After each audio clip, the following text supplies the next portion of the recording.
കർത്താവിൽ പ്രിയ ദൈവമക്കളെ, ഈ ആഴ്ചയിലെ സാബത്ത് സ്കൂൾ പഠനത്തിലേക്ക് നിങ്ങളെ ഏവരെയും സ്നേഹപൂർവ്വം കർത്താവ് യേശു ക്രിസ്തുവിൻ്റെ നാമത്തിൽ സ്വാഗതം ചെയ്യുന്നു. നാം വൻ പോരാട്ടം എന്നുള്ളതായ പുസ്തകമാണ് നാം ഈ ക്വാർട്ടറിൽ പഠിച്ചുകൊണ്ടിരിക്കുന്നത്. നമുക്ക് ഇന്ന് പഠിക്കുവാനുള്ളത് കേന്ദ്ര പ്രശ്നം സ്നേഹമോ സ്വാർത്ഥതയോ എന്നുള്ളതായ രണ്ടാമത്തെ ഭാഗമാണ്. ഈ ഭാഗം ചർച്ച ചെയ്യുന്നതിന് രണ്ട് പാസ്റ്റർമാർ നമുക്ക് സ്റ്റുഡിയോയിലുണ്ട്. നമുക്ക് അവരെ പരിചയപ്പെടാം. പാസ്റ്റർ വി എം ജോസഫ് ഇന്ന് ഞങ്ങളോടൊപ്പം ഈ പാഠം ചർച്ച ചെയ്യുന്നതിന് സ്റ്റുഡിയോയിൽ കടന്നു വന്നതിൽ അതിയായ സന്തോഷമുണ്ട്. പാസ്റ്ററെ സ്നേഹപൂർവ്വം സ്വാഗതം ചെയ്യുന്നു. അതുപോലെ പാസ്റ്റർ ബിനോയ് ജേക്കബ് ഇന്ന് ഞങ്ങളോടൊപ്പം ഉള്ളതിൽ അതിയായ സന്തോഷമുണ്ട്. ഈ ചർച്ചയിലേക്ക് പാസ്റ്ററേയും സ്വാഗതം ചെയ്യുന്നു. Thank you. ഇന്ന് നാം പഠിക്കാനുള്ളത് രണ്ടാമത്തെ പാഠമാണ്. കേന്ദ്ര പ്രശ്നം സ്നേഹമോ സ്വാർത്ഥതയോ എന്നുള്ളതായ പാഠമാണ്. ഈ പാഠത്തിൽ ആമുഖമായി നമുക്ക് നൽകപ്പെട്ടിരിക്കുന്നത് സാത്താൻ പ്രയോഗിക്കുന്നതായ രണ്ട് പ്രധാന തന്ത്രങ്ങളാണ്. ഒന്ന്, ദൈവജനത്തെ പീഡിപ്പിച്ച് അവൻ്റെ വശത്താക്കുക. അതല്ലെങ്കിൽ അനുനയിപ്പിച്ച് അഥവാ വിട്ടുവീഴ്ചകൾ ചെയ്ത് അവൻ്റെ വശത്ത് ആക്കുക. ഈ രണ്ട് രീതിയിലൂടെ സാത്താൻ ദൈവജനത്തെ തൻ്റെ വശത്താക്കുവാൻ തക്കവണ്ണം ശ്രമിക്കുന്നതിനെക്കുറിച്ചാണ് നാം ഇന്നത്തെ പാഠത്തിൽ ചർച്ച ചെയ്യുന്നത്. നമുക്ക് മനപ്പാഠവാക്യമായി നൽകിയിരിക്കുന്നത് യെശയ്യാവിൻ്റെ പ്രവചനം 41 അധ്യായം അതിൻ്റെ 10 വാക്യമാണ്. ഞാൻ നിന്നോട് കൂടെയുണ്ട്, ഭ്രമിച്ചു നോക്കേണ്ട, ഞാൻ നിന്റെ ദൈവമാകുന്നു, ഞാൻ നിന്നെ ശക്തീകരിക്കും, ഞാൻ നിന്നെ സഹായിക്കും, എൻ്റെ നീതിയുള്ള വലം കൈകൊണ്ട് ഞാൻ നിന്നെ താങ്ങും. പാസ്റ്റർ ബിനോയ്, കർത്താവായ യേശു ക്രിസ്തു ഈ ഭൂമിയിലായിരുന്നതായ സമയത്ത് കർത്താവായ യേശു ക്രിസ്തുവിൻ്റെ വരവുമായി ബന്ധപ്പെട്ട് കർത്താവായ യേശു ക്രിസ്തു ഒരു വലിയ അടയാളം യഹൂദന്മാരുൾപ്പെടെയുള്ളതായ ദൈവജനത്തിന് നൽകിയിരുന്നു.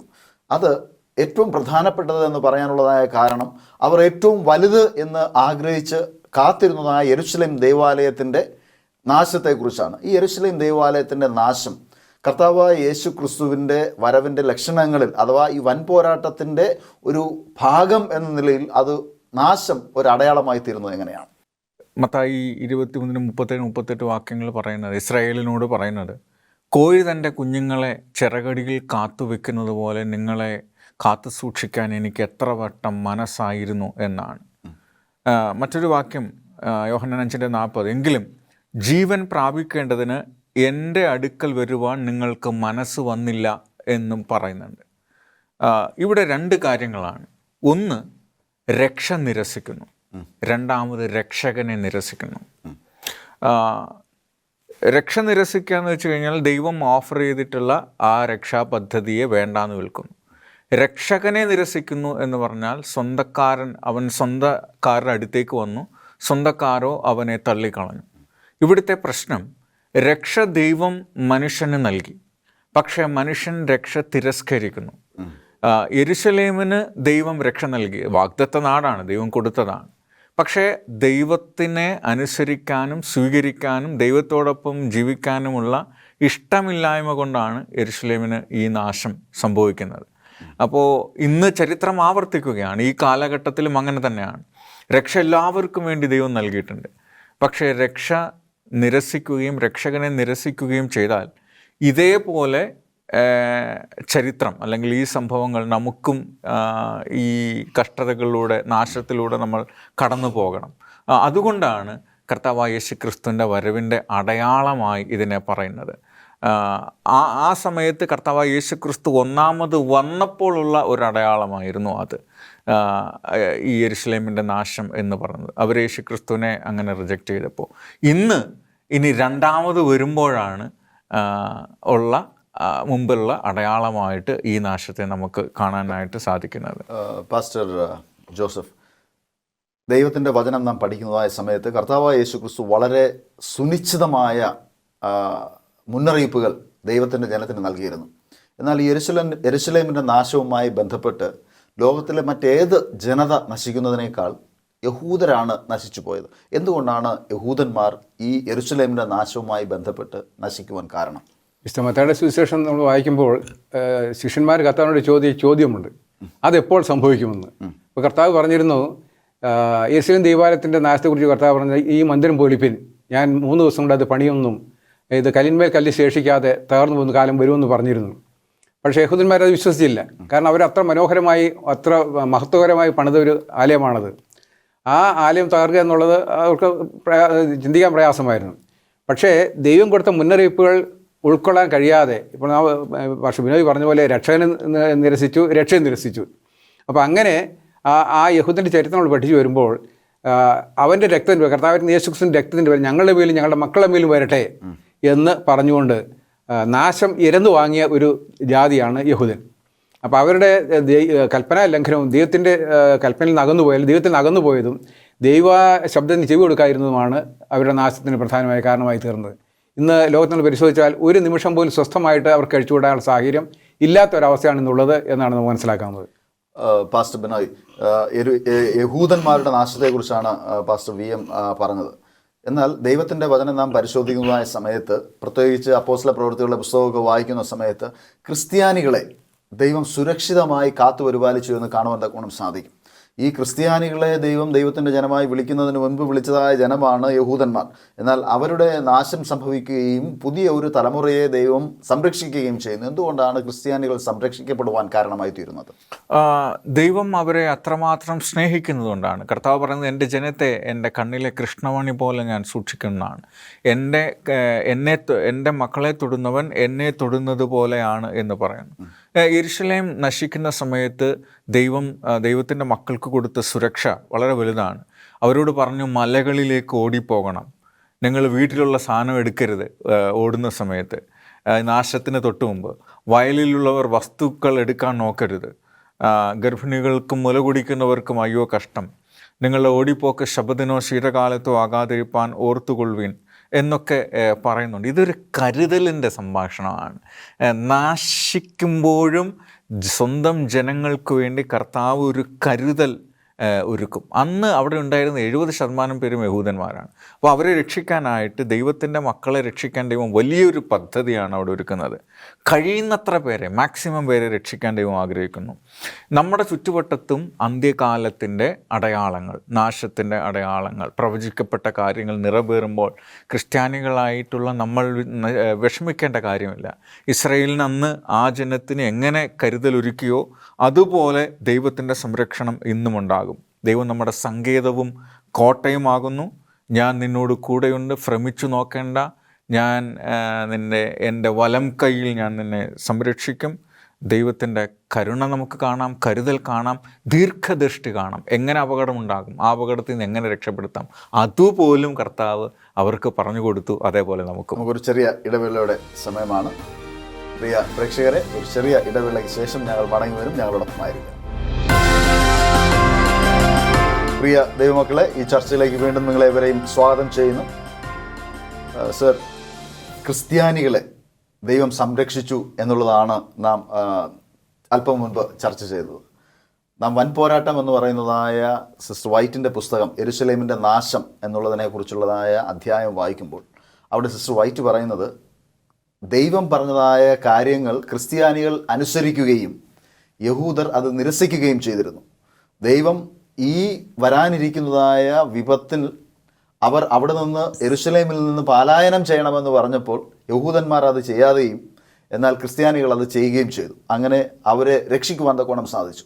നാം അപ്പോസ്തല പ്രവൃത്തികളുടെ പുസ്തകം നാം അതിൻ്റെ പ്രധാനമായും അതിൻ്റെ ആദ്യത്തെ 7 അധ്യായങ്ങൾ വായിക്കുമ്പോൾ ക്രിസ്തീയ സഭയുടെ വളർച്ചയെക്കുറിച്ച് നമുക്ക് കാണുവാൻ തക്കോണം സാധിക്കും. അതുപോലെ തന്നെ അവർ അഭിമുഖീകരിച്ചതായ പ്രശ്നങ്ങളെ നമുക്ക് കാണുവാൻ തക്കോണം സാധിക്കും.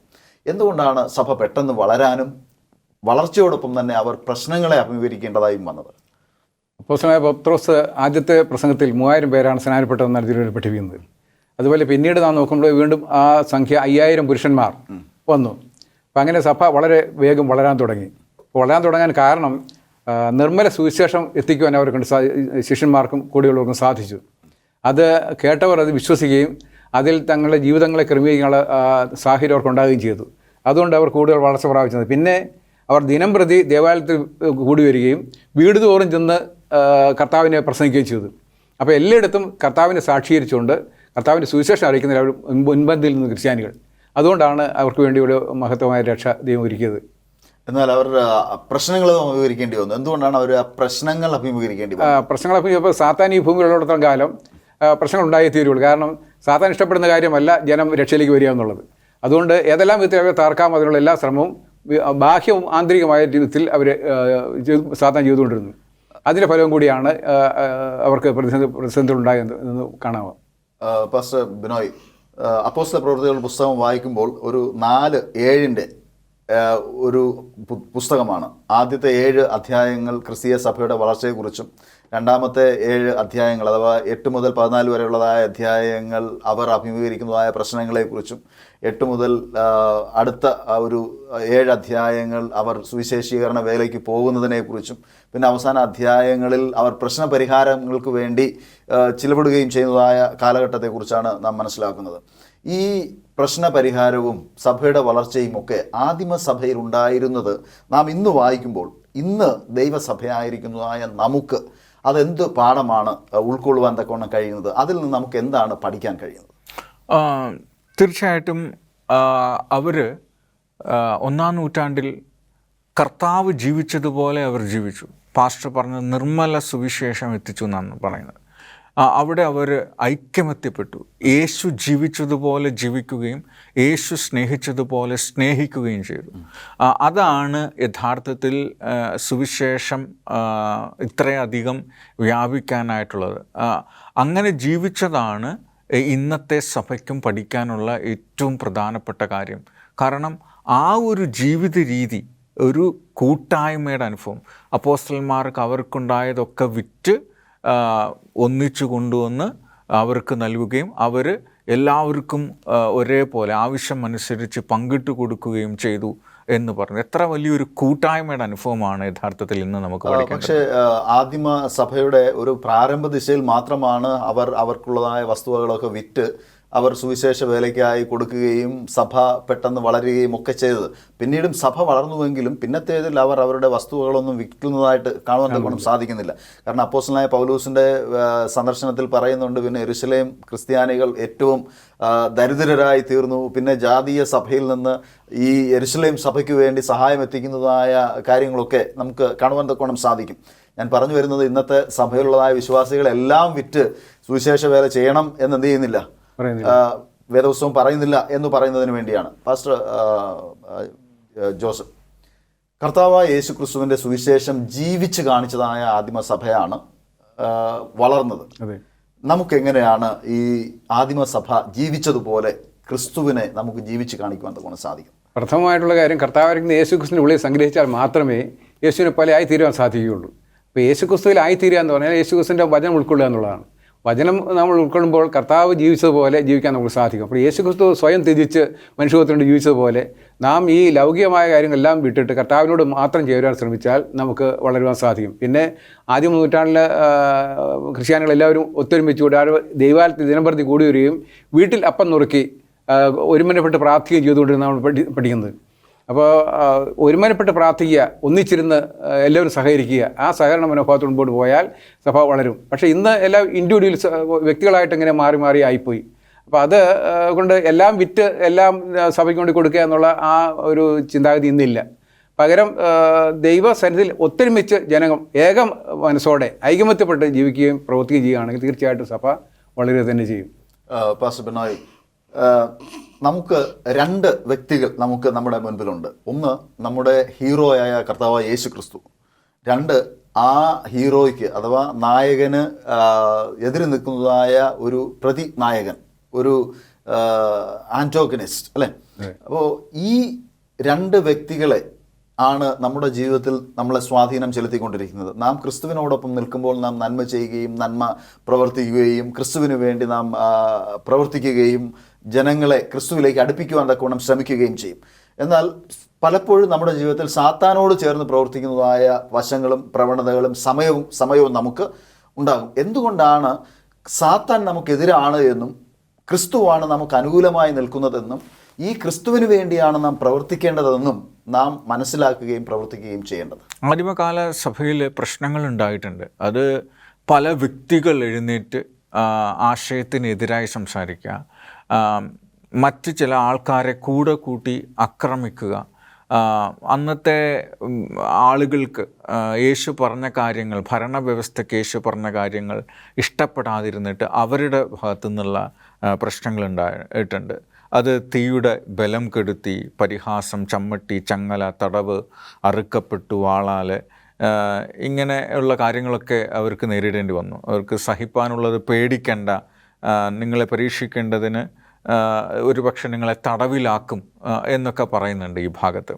അപ്പം ഇത്തരം പ്രശ്നങ്ങളാണ്. ഇതിൽ നിന്ന് എങ്ങനെയാണ് നമുക്ക് സാത്താന് എതിരായിട്ട് നിൽക്കേണ്ടതെന്ന് ചോദിച്ചു കഴിഞ്ഞാൽ അപ്പോസ്തല പ്രവൃത്തി 2:44 മുതൽ 47 വാക്യങ്ങളാണ്.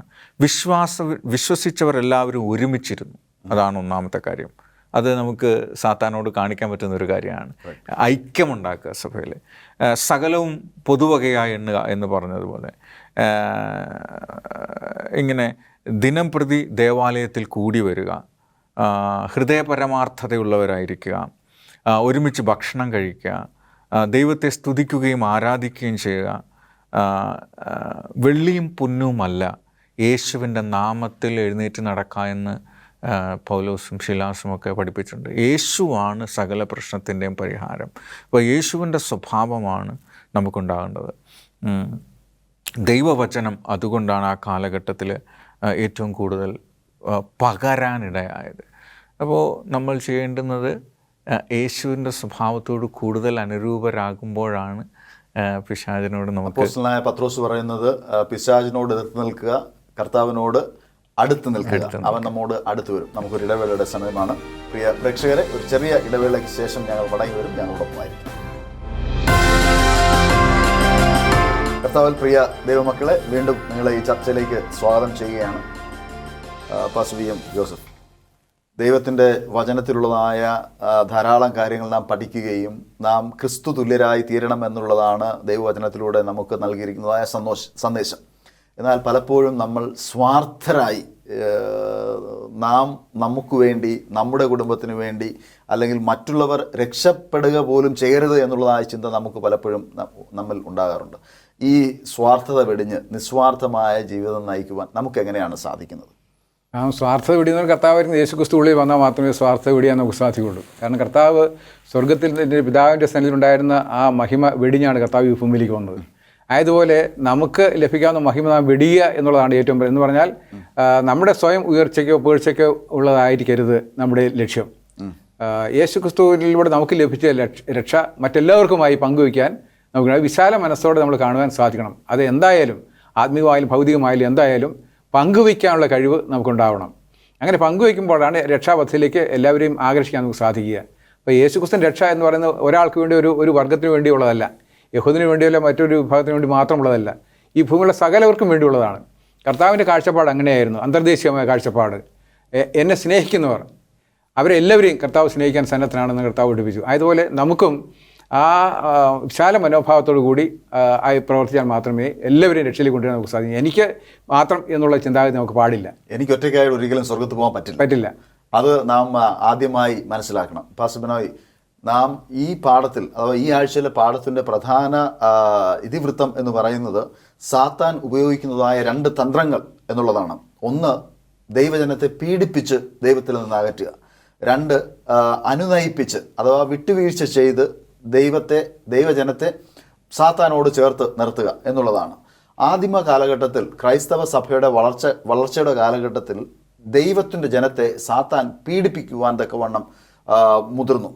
അനേക വിധമായ പീഡനങ്ങൾ ദൈവജനത്തിന് എതിരെ അഴിച്ചുവിടുകയും ലക്ഷക്കണക്കിന് ആൾക്കാരെ കൊന്നുകളയുകയും ചെയ്തതായ ഒരു കാലഘട്ടം ഉണ്ടായിരുന്നു. എന്നാൽ സാത്താന് ദൈവജനത്തെ നശിപ്പിച്ചുകൊണ്ട് ദൈവജനത്തെ ഇല്ലായ്മ ചെയ്യുവാൻ തക്കവണ്ണം കഴിയുകയില്ല എന്ന് മനസ്സിലാക്കിയപ്പോഴാണ് നാം ചരിത്രം പഠിക്കുമ്പോൾ AD 321 കാലഘട്ടങ്ങളിൽ ദൈവജനത്തിനെതിരെ നിന്നതായ ഭരണാധികാരികൾ ക്രിസ്ത്യാനികൾ ആയി എന്ന് നടിക്കുകയും ക്രിസ്തീയ വിശ്വാസികളെ കൂട്ടി നിർത്തി ഭരിക്കുവാൻ തക്കോണം ശ്രമിക്കുകയും വിട്ടുവീഴ്ചകൾ ചെയ്യുവാനും ദൈവത്തിൻ്റെ പ്രമാണങ്ങളൊക്കെ മാറ്റുവാനും മറിക്കുവാനും ഒക്കെ ചെയ്യുന്നതായിട്ട് നമുക്ക് കാണുവാൻ തക്കോണം സാധിക്കും. ഈ സാത്താൻ്റെ തന്ത്രത്തെ നമുക്ക് എങ്ങനെയാണ് തിരിച്ചറിയുവാൻ തക്കോണം സാധിക്കുന്നത്? എങ്ങനെയാണ് നമുക്ക് ദൈവവചനത്തോട് ചേർന്ന് നിന്ന് ആദിമസഭയിലുള്ളതായ വിശ്വാസികൾ നിന്നതുപോലെ പീഡനമോ അതുപോലെ തന്നെ ഈ വിട്ടുവീഴ്ചയോ അഥവാ ഈ എല്ലാവരെയും കൂട്ടി നിർത്തുവാൻ വേണ്ടി ദൈവവചനത്തെ ത്യാഗം ചെയ്യുന്നതായ പ്രവണതയൊക്കെ നമുക്ക് തിരിച്ചറിഞ്ഞ് ദൈവഭാഗത്ത് നിലകൊള്ളുവാൻ തക്കോണം സാധിക്കും? യഥാർത്ഥത്തിൽ സാത്താൻ്റെ ഈ മൈൽഡായിട്ടുള്ള പ്രവർത്തനങ്ങൾ കാരണം ദൈവത്തിൻ്റെ പ്രതിച്ഛായ നശിപ്പിക്കപ്പെടും. ദൈവത്തിൻ്റെ സ്വഭാവം തെറ്റാണെന്ന് പറഞ്ഞു വരുത്താനായിട്ട് ശ്രമിക്കുക.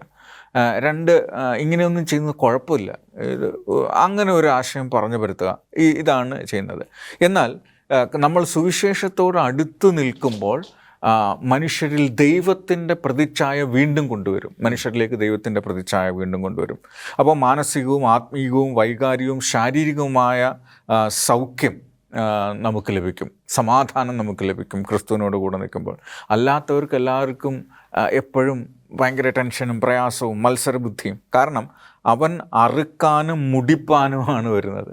കള്ളൻ വരുന്നത് പോലെയാണ് പിശാച് വരുന്നത്. എന്നാൽ യഥാർത്ഥത്തിൽ ക്രിസ്തുവിനോട് ജീവിക്കുന്നവർക്ക് സമൃദ്ധമായ ജീവിതമുണ്ടാകും, സന്തോഷകരമായ ജീവിതമുണ്ടാകും എന്നാണ് പറയുന്നത്. പ്രശ്നങ്ങളുടെ നടുവിലും അവർക്ക് സന്തോഷത്തോടെ ഇരിക്കാൻ കഴിയും. കാരണം പ്രശ്നങ്ങൾ അവസാനമല്ല എന്നുള്ള ഒരു ഉറപ്പ് ദൈവത്തിൻ്റെ മക്കൾക്കുണ്ടാകും. വലിയ പീഡനങ്ങൾ ഏൽക്കേണ്ടി വരും.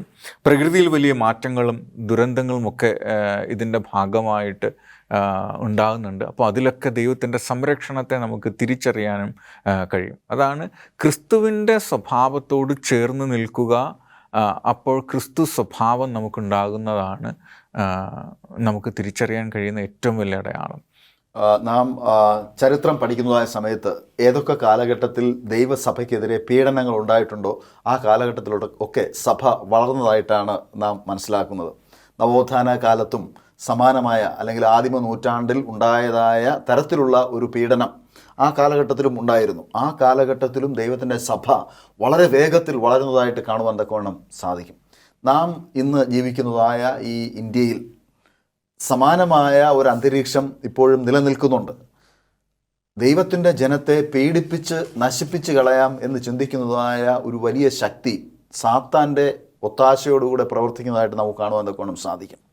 എന്നാൽ ഈ കാലഘട്ടത്തിൽ ദൈവമക്കൾ എന്ന് അഭിമാനം കൊള്ളുന്നതായ നമുക്ക്, പാസ്റ്റർ ജോസഫ്, നമുക്ക് ചില ഉത്തരവാദിത്വങ്ങൾ നിർവഹിക്കേണ്ടതുണ്ട്.